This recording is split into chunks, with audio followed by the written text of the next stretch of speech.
Today we're going to talk about slope. Slope, we introduced a little bit in the last section with our slope-intercept form. Very briefly, so slope is the steepness of a line. So when we think about steepness, how hard it is to climb or how quickly you will fall down, how something steep is.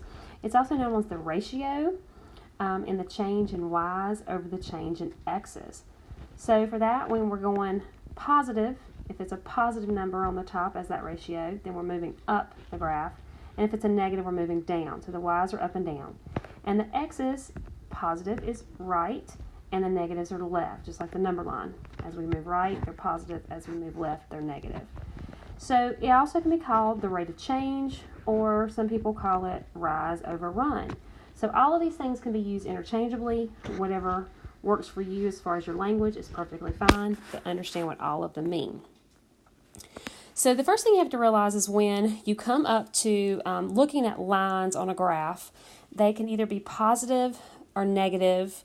There are two other ways that they can be, we'll talk about shortly. But positive, you'll notice they lean to the right. They slant upwards. So if you're reading the page left to right like you would a book, when you come upon that line at the very beginning, you'll think, can I climb that line or am I going to slide down that line? So if I was a little person here and I was walking up to this line and I hit it the first time, obviously I'm going to have to climb up that line, so that is positive. Same thing here, if I hit this line, I'm going to have to climb up that line, that is positive. So it requires some energy. So think about energy, climbing, that's all positive. On the opposite spectrum is negative. You'll see that these lean to the left. Remember, our negative numbers are over here to the left, so it's leaning towards the negative numbers. So it's actually a negative slope. It slants downwards, and it's something that if I was my little person and I was reading left to right, and I hit this line the first time on my page, as soon as I got to it, I would actually slide down that steepness. So that would be pretty steep there. And same thing here, if I got here, I would slide down. Those are negative. It requires no energy to partake in those hills there. So we're going to do a couple examples. So this is the first one. I've plotted 2 points on a graph, and I want to find the slope of this line that I have graphed. So a couple of ways to do that is finding how far up we go and how far over, or the rise over run. So we're going to think about where we start, and we can start at either point. I'm going to start this bottom one, and I'm going to kind of draw a little dotted line up. Whoop, went a little bit too far there. Let me back up just a tad. And over to where they meet. Those are true points on this line. So then I'm going to count how many segments I have. How many I went up, so that's my vertical, and then horizontal. So 1, 2, 3, 4, 5. And then horizontally, or my run, 1, 2, 3, 4, 5, 6. So my vertical over my horizontal, or my rise over my run, is 5, 6. So this is my slope of this line. 5, 6 is a slope. This would be the same thing if I went the opposite direction. If I went first and looked about going down, because before we went up. So if I thought about going down, starting at this point and going down, and then over, I would go 1, 2, 3, 4, 5 down, which would be a negative 5. And then I would go 1, 2, 3, 4, 5, 6, which would be a negative 6.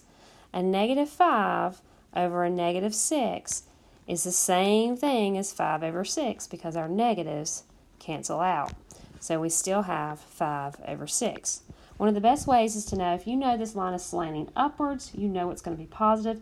You don't have to worry about if you went down to the left or up and to the right. So here's another example. So we can use the same way. Doesn't matter which way you decide to go. Honestly, just back and forth doesn't matter. So I like to draw the little triangle that kind of connects them. And you can make that solid. It's fine. And then you're going to count. 1, 2, 3, 4 units, and 1, 2, 3, 4, 5 units. Our rise was 4 over our run of 5, and this, when we walk up to it, we hit it the first time, we would actually slide down, so we know this is a negative 4/5. Okay? It doesn't matter if it's written a negative out front, or negative 4 over 5, or 4 over negative 5. They're all the same. It is slanting down, so we know it's negative. All right, so let's try this one. So then we have our little triangle. We have 1, 2, 3, and 1, 2, 3.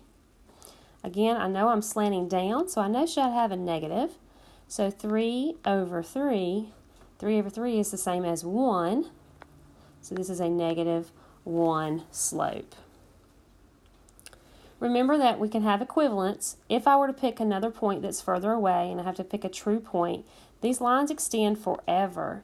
So if your line was further and you pick something way down here on the line and way up here, you're going to get a much larger fraction, but it's still going to reduce down to the same thing. All right, so this is letter D. So again, we have 2 points here, and I'm going to think about how I can connect them. So when I go up here and over, if I think of going up first, we know that is positive. So 1, 2, 3, 4, 5, 6, 7, 8, positive 8, and I'm going right, 1, 2, 3, so that's a positive 3. So for every 8 we rise, we run 3. So our solution is every time we rise up 8, we run 3. So we can leave that as 8/3. There is nothing wrong with leaving that as improper. It makes much more sense when you're trying to extend a slope to leave it this way instead of changing it to a mixed number. So leave those alone as simplified improper. All right, so here's a 5-star one. You'll notice we have 2 points that are marked there, and then the line goes straight across. So think about this one for a second and think about what would it be. Remember that this is the y-axis, and this is the x-axis. So think about which line this is crossing, which axis. That's right, the y-axis. So if I think about here, if I'm going from here to here, did I rise any at all? No. I ran, but I ran just straight. So think about when you ski, if you were a little man and you were skiing, put some little skis on him, put his little poles in. He could ski this, but it's zero fun. It's zero fun. So this is actually a slope of 0. Not no, but 0. So we think about what does this cross? This crosses the y-axis, so we write this as y equals, and we look at where is it crossing the y-axis? 1, 2, 3, 4. Y equals 4. Notice it has no 0 or no x. So when we think about our y equals mx plus b, we do not have an m because we do not have an x. If we put a 0 there, because it's 0 slope, it would look like this. And it's silly to write this part, so we don't. We write it as y equals 4. So this is what we call a horizontal slope.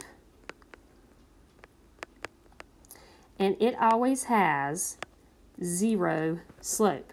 You could think about this as 0, and then I went over 1, 2, 3, 4. So 1, 2, 3, 4. So I did a 0 over 4, which still gives me 0 slope. Okay? All right, so let's go to our next one. Now, since you're seeing the first one, this might not be as tough. It's still kind of a 5-star. But notice this one, we have 2 dots, and one is in our first quadrant here, and one is down in our 4th quadrant. And if we think about this, if we were a little person, and we got up to the top of this line, and we were like, oh, let's ski down this line. Would you want to? Probably not. you're probably not going to stay on there, and you're going to end up a little smashed little person at the very bottom. This is called a no slope.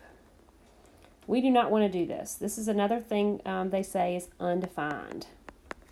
So when we get to something like this, ask ourselves, do we want to ski down that? And if it's straight up and down, a vertical line, we definitely do not. That's a no slope. That's not a zero, but a no slope. So this is called a vertical.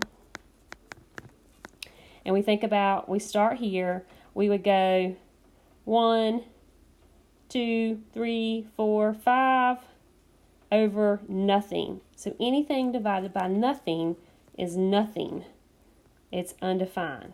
It's not zero, it's undefined. So at vertical we write as what axis it crosses. It's an X, and where it crosses 1, 2, 3. So X equals 3. That's what the equation of this line would be. All right, now we're going to talk a little bit about finding slope from 2 points. So here are 2 points, 2 coordinates. We think about the first one as x1 and y1, and the second one is x2 and y2. So these are our formula here to find slope from 2 points. Remember, there are changes in y's and changes in x's. So I want to think about the change in my y values. So if I have slope is equal to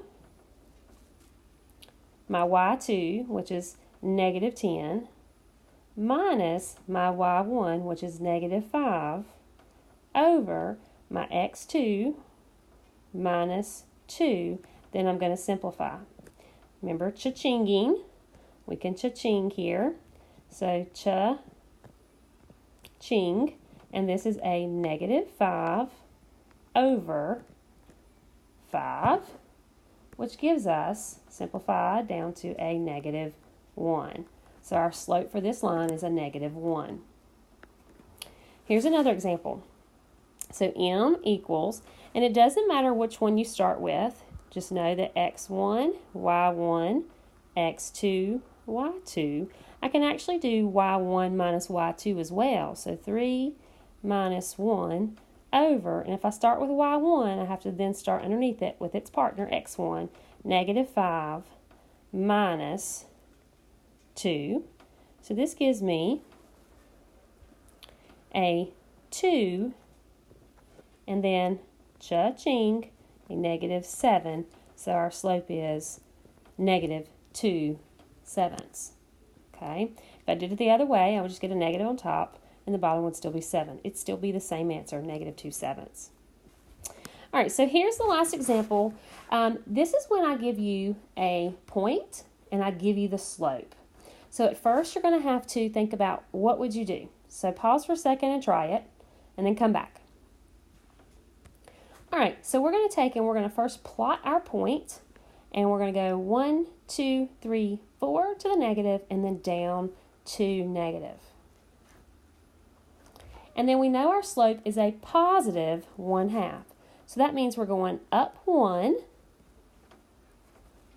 So up 1 and over 1, 2. So our next point will be here. And then we go up 1, 1, 1, 2. Our next point's on the origin. Up 1, 1, 2. Up 1, 1, 2. Now, if we wanted to extend it down the opposite way, remember this is going up and over to the right, we could actually go down 1 and to the left 2, which would be a negative 1 over negative 2. Same thing. So we go down 1 and 1, 2, and that extends the other way. Down 1 and 1, 2. So now we have graphed our line here, and then we could just connect it. All right, so see what you can do with all the slope. Make sure you understand rise over run and how to identify what the slope is called, what it is for counting, and also if it's positive, negative, no, or 0. Do your best.